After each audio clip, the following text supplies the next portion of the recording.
and welcome to Florida 24 Network. I'm Jennifer Dela Cruz. We are covering the top stories across our state. Big news coming down from the governor's office on Wednesday. Governor Ron DeSantis has suspended State Attorney Monique Worrell effective immediately. The governor cites various instances where he believes Worrell failed to uphold the law. But as reporter Sophia Hernandez shares, Worrell believes this move is personal.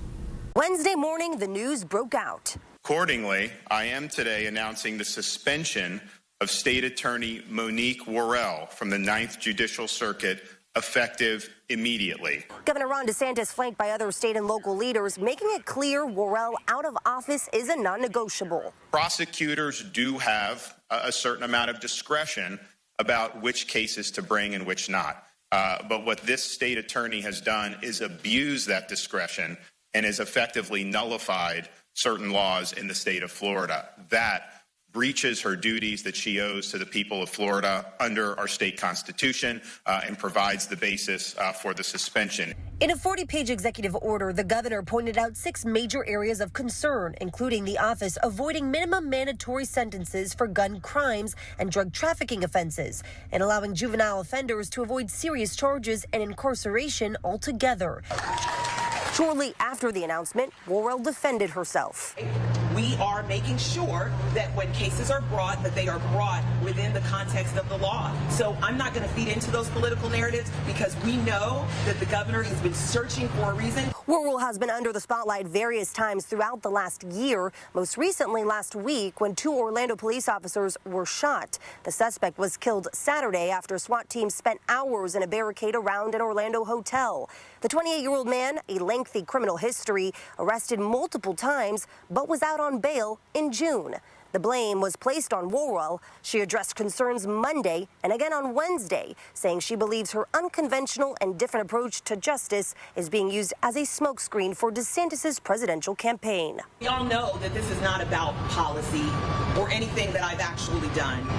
The governor and his cronies have been searching for a reason for my suspension for well over a year now. That's right. And I am not aware of any actual articulable reason that has been given. The news spread to state representatives and those in the 9th Circuit via email and in the courtroom. Some left outraged. It's incredibly disgusting. It's a slap in the face to local control and democracy. She's a duly elected official that the voters support. And for DeSantis to do this is another example of his extreme political agenda and his lack of support for our democratic values. On Wednesday, Worrell said that she will be filing a lawsuit. Her legal team is currently briefing on an administrative order to see what happens next. Now, the Senate president says that they will hold off on investigating DeSantis' executive order until Worrell has explored all legal options. Now, the Senate has the final say in whether or not Worrell will stay in or out of office. Now, she did say and made it clear that she will be running for re-election for state attorney's office. Sophia Hernandez, Florida 24 Network.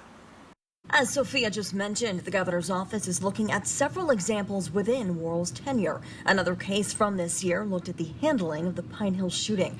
Keith Moses is accused of first-degree murder in the death of a 9-year-old, a news reporter, and a third person, a woman.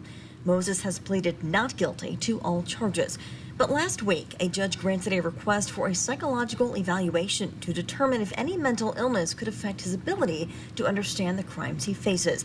DeSantis' office began looking into Worrell after the February shooting. According to the Department of Law Enforcement, Moses' record goes back to 2018 when he was just 14 years old. DeSantis' office points to a November 2021 case when Moses was arrested for drug possession. The charges were not pursued. Worrell spoke about that case after the Pine Hill shooting. She says the quantity of marijuana found on Moses at the time was low, and FDLE does not test the substance, meaning the state attorney's office cannot prove the case. Worrell adds she proposed lawmakers change the rules regarding juvenile justice to extend the period of time kids can be held in programs. Governor DeSantis appointed Andrew Bain to replace Worrell. Bain took the bench back in June of 2020. That's according to the 9th Judicial Circuit Court of Florida. Bain filled the seat created after Judge Nancy Clark retired. He won re-election last year. He serves as an assistant state attorney in the 9th Circuit since 2013. And per our reporting partners in Orlando, as a judge, Bain has been described as extremely tough in sentencing. And according to the Orlando Sentinel, during his time overseeing criminal cases in county court, he received low marks in a judicial qualifications poll by the Central Florida Association of Criminal Defense Attorneys. This is the second time in about the last year that Governor Ron DeSantis has suspended a state attorney. In Hillsborough County, Andrew Warren was removed from office. DeSantis pointed to a letter that Warren signed pledging to avoid enforcing a law banning abortions after 15 weeks. He also looked at a statement Warren signed condemning the criminalization of transgender people and gender-affirming care. Warren argued DeSantis failed to identify any duty that was neglected or any condition rendering him incompetent to do his job.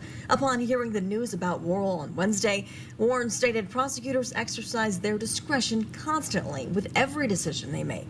This is the governor violating not just the rule of law, but local freedom. The right of the voters in the 9th Circuit to elect the state attorney of their choice.